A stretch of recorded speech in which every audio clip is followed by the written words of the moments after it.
We're coming home for this next story. The Liberal government campaigned on the promise of 100,000 jobs from liquefied natural gas. They said it would provide a booming economy, but are the projections realistic? That's ahead on Top Story.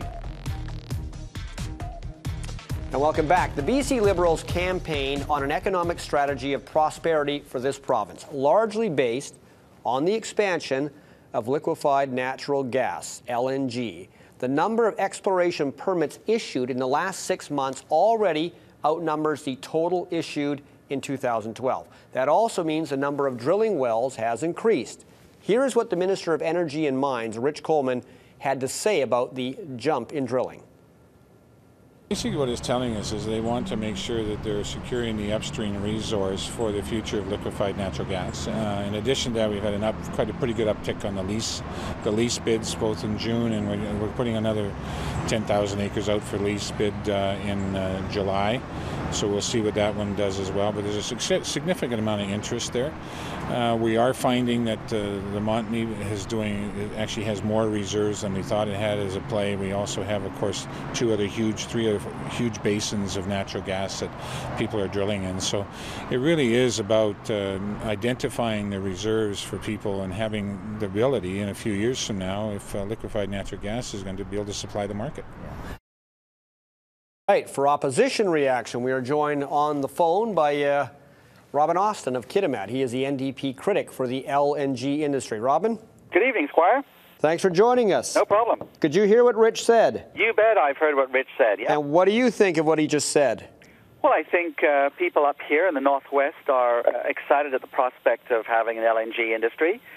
But, you know, I don't think necessarily that the hype that we heard from the Premier during the election will necessarily come true. I think she was using it as an election ploy to sort of make out that this will be the panacea to all of our problems and will make us debt-free, etc. And surely we'll need a lot of LNG plants in this province to make us debt-free after the kind of money that the Premier is spending, because she's increased the debt more than any other Premier in the history of British Columbia. Now, what was your party saying about LNG before the election?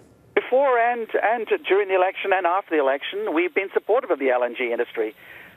We obviously realize, just like Rich Coleman does and everybody else in British Columbia, that we have a vast deposit, several vast deposits of natural gas here, far more than we need. And while there is markets abroad that want to buy that gas, that's a good place for us to be able to send it. So we've been supportive of the industry. I just don't think it'll happen to the same extent that the Premier does. But, you know, we'll see what happens.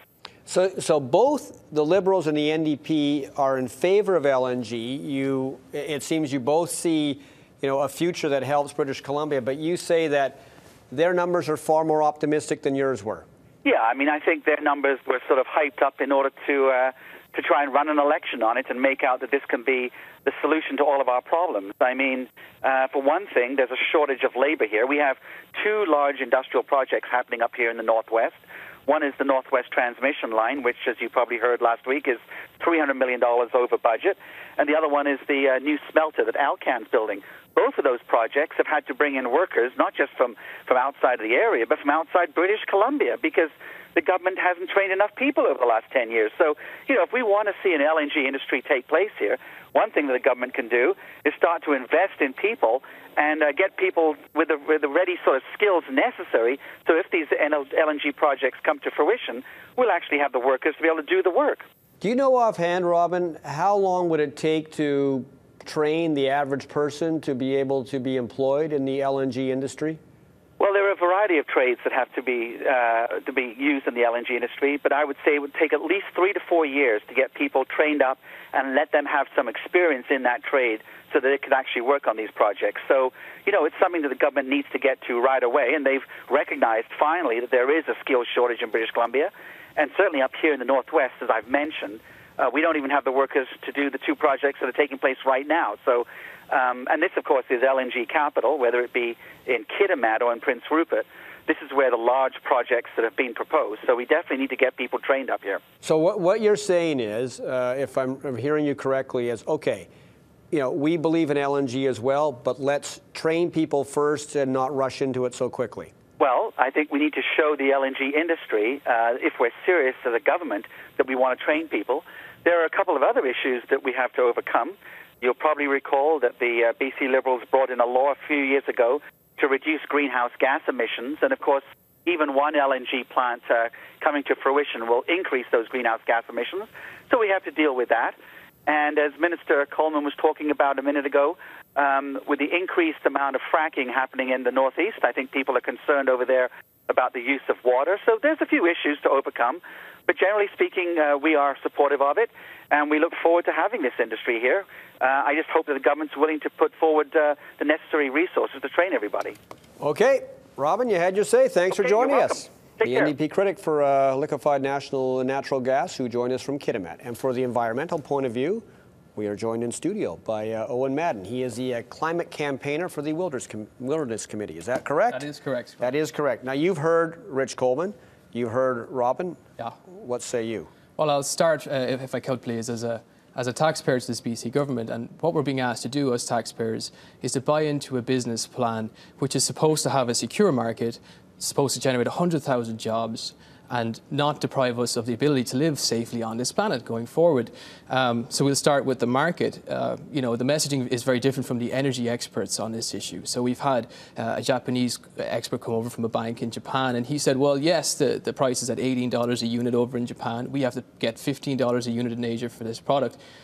They only intend to pay $6 a unit going into the future because it is artificially inflated in Asia. It's tied to the oil price over there. So it's going to reflect more like what it is in the US. In Europe, it's going to bottom out the price. So the market's not guaranteed. And the second issue is the jobs. I mean, 100,000 jobs is what you've been hearing, is what I've been hearing. That's because the BC government insists on a figure of 30 times the number of indirect jobs that come out of a direct gas job, okay? The figures used in the US are 3.5. So we feel that the figures are grossly inflated, okay? And then we get to the last issue, and the one that I work on as an environmentalist, is the impact this has on our environment. And when you look at these new licenses, they're all from the Montney play in northeastern BC, and that's shale gas. It's got to come out of rock, shale rock. To get that gas out of there, you've got to take millions of gallons of water. You've got to force it down into the rock and crack it open, and that water comes back polluted. You get methane escaping from the process, and like the NDP critic said just there, it creates an enormous amount of climate-changing gases. So, in fact, it's not clean as it's been labelled by this government. So what you're speaking of is fracking. Well, what your audience needs to realise is that all of this gas for this LNG plan for the future comes from the process of fracking. And it's deep down. It's a certain amount of distance down, you know, a couple of kilometres at most from each well pad. The difference is with conventional gas, like we had traditionally in the Mackenzie Delta, you just simply put a hole in it, the gas seeped up, it gave you 15 joules back for 1 joule of energy put in. This stuff gives us 3 to 1 back because it's so energy intensive and it's so water intensive.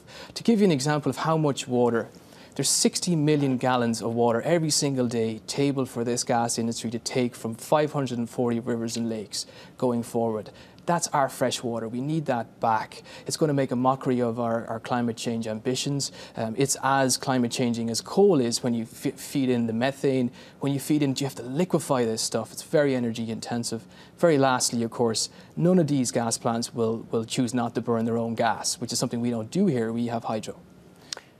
Anywhere else in the world they're doing fracking of this nature that you know of? Right across North America, it's a growing practice right across the world. In fact, a lot of places. And have there been problems already? There have been. There's in the States, there's famous footage, of course, of water being lit on fire from the process of fracking. It's been banned in certain countries, and rightly so, in France. What we're asking for here from the Wilderness Committee is just to slow down and take a look at the impact of this stuff. The chemicals that are used in this process, because you've got to use chemicals as well as water, we don't even know what they are. They're trade secrets. So it's time that this province took a step back and had a look at what's really involved with this liquefied natural gas plan. So basically what you're saying, and it sounds like what Robin's saying as well, is like, let's take a deep breath, everybody. We'll get to this, but let's make sure we got all our bases covered before we do it. Yeah, less of the salesmanship and more information so that we can make a democratic choice about this. All right. Eoin, thank you very much. Thank you for having me here. Eoin Madden with the Wilderness Committee. Thank you for joining us.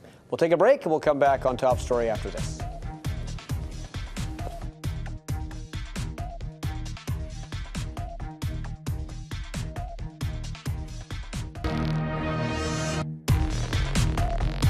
Well, That is it for this week on Top Story. I'd like to thank all my guests tonight and all the guests that joined us from Monday until tonight. Enjoy your weekend, everybody, and thanks for watching. Good night.